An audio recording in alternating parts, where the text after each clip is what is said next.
নাজমুল হাসান কলিমুল্লাহ, যেই ভারতের আর কি বলে আমেরিকার যে সতর্কতা আজকে দিল, যে চায়নার উপস্থিতি, চায়নার সেনাদের উপস্থিতি, সামরিক উপস্থিতির কথা ভাবছে, এই এই আমরা তো এরকমই আশঙ্কা করছিলাম, যদি চায়নার উপস্থিতি থাকে বা চায়না ভেবে থাকে তারা সামরিক উপস্থিতি ঘটাবে, এর সঙ্গে সঙ্গে আমরা শুনতে পাচ্ছিলাম যে রাশিয়া সক্রিয় হবে, ভারত সক্রিয় হবে, রাইট? এবং প্রতিপক্ষ হচ্ছে গিয়ে আমেরিকা। যদি এরকম ইকুয়েশনের দিকে আগায়, তাহলে আমরা ধরেন আগামী কয়েকটি দিনে কি দেখতে পাবো, কি দেখার আশঙ্কা রয়েছে? দেখুন, হিজবুত তাহরিরের মতো যে প্রতিষ্ঠানটি, সেটি নিয়ে নানান রকম কথাবার্তা আছে। তারাও যথেষ্ট সক্রিয়, তারাও কিন্তু প্রফেসর ইউনূসের উপর ত্যক্ত বিরক্ত হয়ে নানান রকম স্ট্যাটাস প্রদান করছে। সুতরাং আসলে সকল সেগমেন্ট অফ পিপল, তারা আপনার মৌলধারার হন, তারা আপনার রাষ্ট্রে বিশ্বাসী না হন, সবাই কিন্তু বিক্ষুব্ধ, এবং এই যে ক্ষোভ, তার বহিঃপ্রকাশ কিন্তু ঘটাতে তারা দ্বিধা করছেন না। হিজবুত তাদের যে স্টেটমেন্ট, সেটি কিন্তু হাজির করেছে, they are not amused with professor Yunus. ধন্যবাদ। জি স্যার, সেই ক্ষেত্রে আমরা দুজন যে ছাত্র উপদেষ্টা, এই যে মাহফুজ আলম এবং আসিফ ভুইয়া, যাদের পদত্যাগ বিএনপি দাবি করেছে, রাইট? এদের সঙ্গে একটা টাগ অফ ওয়ার চলছে জামাতের, এবং এই দুই ছাত্র উপদেষ্টা আসলে হিজবুতের প্রতিনিধি বলে অভিযোগ রয়েছে, এবং বর্তমানে ইউনূস সরকারকে এই হিজবুত মুক্ত করার জন্য এই দাবি নাকি স্যার? দেখুন, হিজবুত সর্বত্র বিরাজমান। শুধুমাত্র দুজন আপনার সাবেক ছাত্র উপদেষ্টাকে পার্সেন্টিফাই করা বোধহয় সঠিক কাজ হবে না। আসলে তারা সমাজের রন্ধে রন্ধে ছড়িয়ে গেছেন, এবং তারা রাষ্ট্রে বিশ্বাসী নন, তারা খিলাফত প্রতিষ্ঠা করতে চান, এবং সারা জাহান হামারা, এই ইকবালের যে অমোঘ বাণী, তার প্রতি তারা আস্থাশীল। সুতরাং বাংলাদেশের রাষ্ট্রীয় গণ্ডি তাদের জন্য সন্তোষজনক নয় বলেই তারা মনে করে। ধন্যবাদ। জি জি, এখন এই পরিস্থিতি থেকে উত্তরণের কি একমাত্র উপায় পদত্যাগ? আসলে তো বিষয়টা তাই। তিনি যে নানান অজুহাতে ক্লিং অন টু পাওয়ার করতে চাচ্ছেন, সেটি আর যাই হোক তার জন্য হিতকর হবে বলে আমি মনে করি না। তিনি তো বলছেন তিনি নিজের কথা চিন্তা করেন না, তিনি দেশের জন্য কাজ করতে চান, একটা মহা সুযোগ এসেছে দেশের সামনে, এই সুযোগ হাতছাড়া করতে চান না। দেখুন, ক্ষমতায় থাকবার একটা মৌতাত আছে। হট চেয়ারে বসলে শরীর গরম হয়ে যায়, এখন তাদের অবস্থা হয়েছে সেরকম। স্যার, আমি আরেকটি খবর শুনতে পাচ্ছি, অনেক দূরে থাকি তো স্যার, অনেক প্রশ্ন সেই জন্য শুনতে পাচ্ছি যে ঢাকার রাস্তায় নাকি সেনা টহল বেড়েছে, বিভিন্ন জায়গায় নতুন করে সেনা মোতায়েন করা হয়েছে, এরকম কোনো ব্যাপার আছে স্যার? দেখুন, সেনা ভিজিবিলিটি অনেক বেড়েছে আগের তুলনায়, দিন দিন বাড়ছে। সুতরাং এই ডিপ্লয়মেন্ট আসলে প্রত্যাশিত ছিল।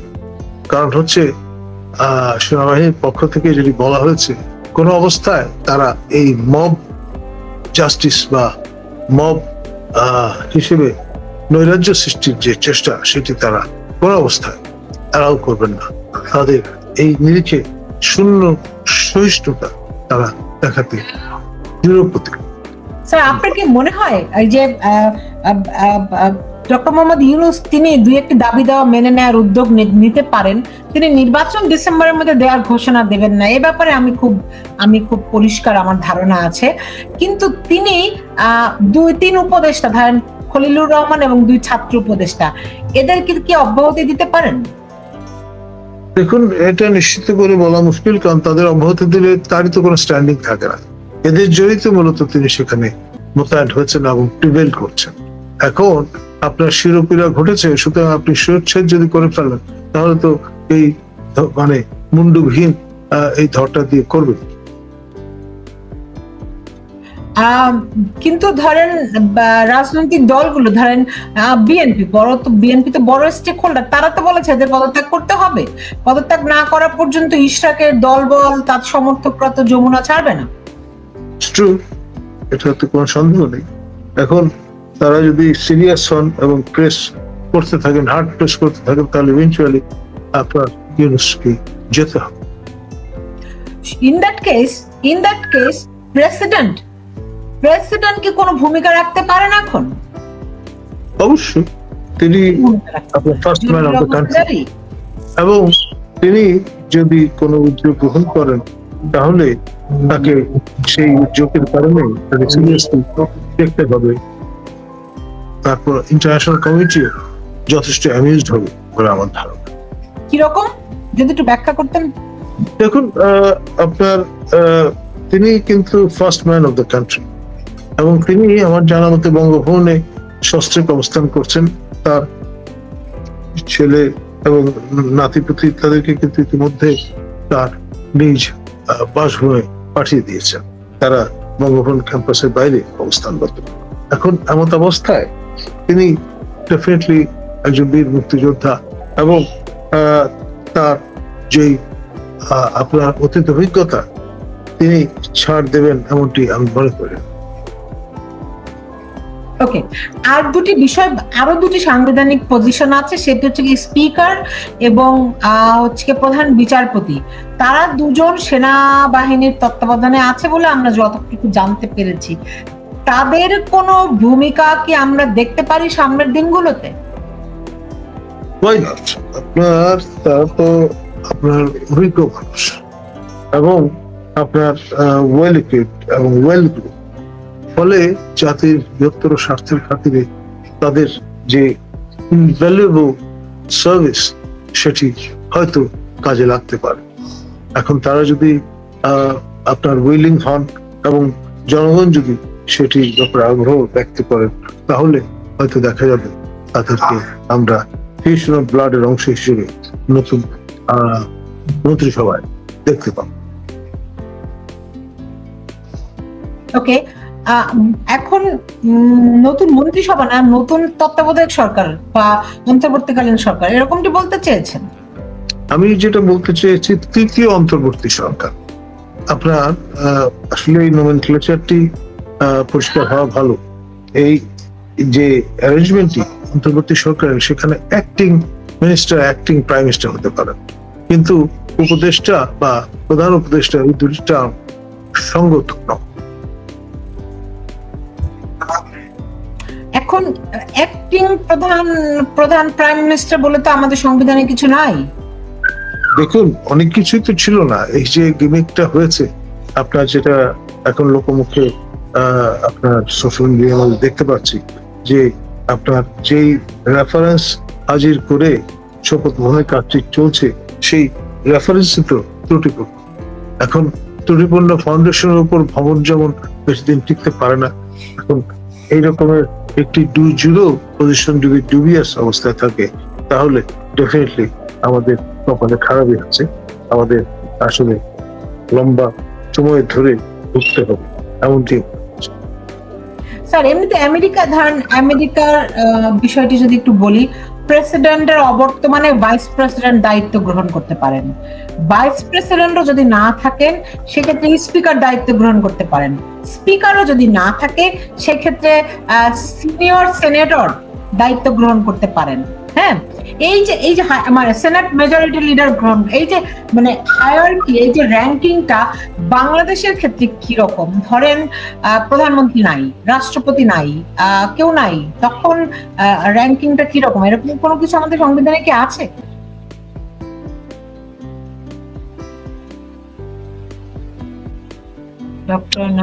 দেখুন, আপনার যে ব্যাপারটা সেটি হচ্ছে এইরকম, যে আপনার প্রফেসর ইউনুস একটি অগ্নি পরীক্ষার সম্মুখীন। এখন কোথায় যাবেন, কি করবেন, তার জন্য পুরো ব্যাপারটাই সার্কাসের দড়ি হেঁটে যাওয়ার মতো একটা বিষয় পরিণত হয়েছে। একটু এদিক ওদিক ঝুঁকলেই তিনি কিন্তু প্রপাত ধরনের ফল পাবেন, এবং সমূলে তার সঙ্গে তার ফাসাদ ধসে পড়বে, ভেঙে পড়বে। বুঝতে পেরেছি। সুমি খান যদি কিছু বলতেন। হ্যাঁ, ধন্যবাদ সুলতানা। এই জায়গাতে আমার মনে হচ্ছে যে স্যার যেটা বলেছেন আমি ওটাই বলি যে আসলে আমাদের তো সংবিধান মেনে, আপনিও জানেন আমিও জানি, আমি এই নিউজটা আমি সেই অক্টোবরেই আমি করেছিলাম যে ওনারা যে বিচারপতিরা আমরা দেখেছি তালিকাতে, তারা প্রধান বিচারপতি সহ সকলে সেনানিবাসী ছিলেন। তাহলে 4 জন বিচারপতির সই জাল করে যদি অন্তর্বর্তীকালীন সরকার তারা গঠন করতে পারে অবৈধভাবে, তারপরে কে আসবে বা কাকে দায়িত্ব দিবে, কারা নেবে, আসলে কোনো ইকুয়েশন কি আসলে কাজ করছে? এখানে আমার যথেষ্ট পরিমাণ সন্দেহ আছে। এবং আমি মনে করছি যে এই জায়গাতে যে কঠোর অবস্থানে আমরা সেনাবাহিনীকে দেখতে পাচ্ছি এবং জনগণের যে আস্থার জায়গাটা দেখতে পাচ্ছি, এখানে আমাদের সামনে বোধহয় আর কোনো পথই আমরা দেখতে পাচ্ছি না। তার পাশাপাশি ভারতের যে অবস্থান আমরা দেখতে পাচ্ছি, আজকে সারা পৃথিবীতে ভারতের অবস্থান খুব শক্ত অবস্থানে আছে এবং আজকে নিউজ বেরিয়েছে জাতিসংঘ ভারতকে ভেটো দেবার অধিকার দিয়েছে। সুতরাং ভারত আরো শক্তিশালী এখন।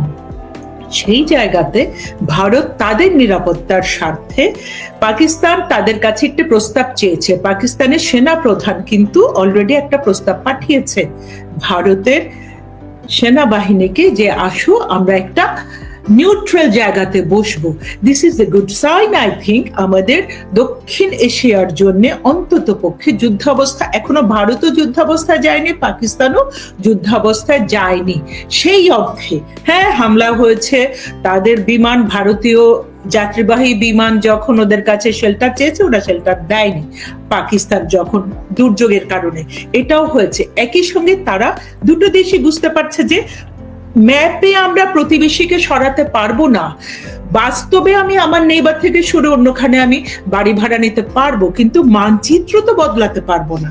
সেক্ষেত্রে অন্তত আমাদের দক্ষিণ ভারতের অন্তত পরাশক্তি ভারত এখন পাকিস্তানকে এই জায়গাটাতে আনতে পেরেছে যে পাকিস্তান বলছে এসো আমরা একটা নিরপেক্ষ অবস্থানে নিয়ে আমরা একটু মিটিং করি, কিভাবে আমরা এই যুদ্ধ অবস্থার দিকে না গিয়ে শান্তিপূর্ণ অবস্থায় আসতে পারি। ইন দ্যাট কেস বাংলাদেশ সেনাবাহিনী যদি বাংলাদেশের রাষ্ট্রীয় ক্ষমতাটাকে অন্তত পক্ষে এই ধরনের অবৈধ কারো হাতে না দিয়ে নির্বাচন দেবার মতো আগামী ডিসেম্বর পর্যন্ত অন্তত পক্ষে সেই জায়গায় নিতে পারে, জনগণের কাঙ্ক্ষিত আমরা দেখতে পাচ্ছি প্রতিটি সেক্টর থেকে এই কথাগুলো আসছে, আমরা আশা করতে পারি অন্তত পক্ষে ওই জায়গাতে আমরা যাবার হয়তো একটা পথ পেতে পারি। কিন্তু আদৌ কি আমরা যেতে পারছি এই জায়গায়? জি, বুঝতে পারছি।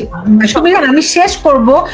ডক্টর নাজমুল হাসান কলিমুল্লাহ আমাকে যদি একটা জিনিস বলতেন যে আমরা আশঙ্কা করছি গৃহযুদ্ধ, কিন্তু আমি তো দেখছি যুদ্ধ। যদি চায়না এখানে সামরিক সমাবেশ ঘটায়, যদি আমেরিকা সেজন্য বসে থাকবেন আমরা বুঝতেই পারছি, যেহেতু তারা সতর্কতা দিয়েছে, কিন্তু আমরা গৃহযুদ্ধের কথা তাহলে কেন বলছি?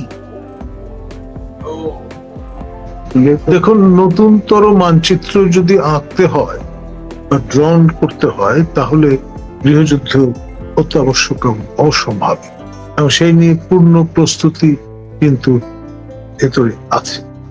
এখন সেসব দিক যদি বিষয়টা একেবারে কুৎসিত একটা অবয়ব নিয়ে আমাদের সামনে হাজির হয়, তখন কিন্তু এক ধরনের জিঘাংসার পরিস্থিতি তৈরি হবে, যেটা কারোর জন্যই মঙ্গলজনক হবে। মানচিত্র রিড্রয়িং মানে কি? এখন যে মানচিত্রটি আছে সাউথ এশিয়া, সেটি নতুন করে যদি আঁকা হয়, ভাগ বাটোয়ারা যদি আবার নতুন করে করা হয়, তাহলে আপনার সোভিয়েত ইউনিয়ন ভেঙে যাওয়ার পরে যে 15টি নতুন রাষ্ট্র ইমার্জ করেছিল, সেরকম পরিস্থিতি যদি উদ্ভব হয় তাহলে স্পষ্ট সেটি আমাদের এখানে এসে পড়বে, এটাতে কোনো সন্দেহ। ঠিক, বুঝতে পেরেছি। আমি শেষ করব। সুমি খান এবং নাজমুল হাসান কলিমুল্লাহ, আপনাদের দুজনকে অনেক ধন্যবাদ।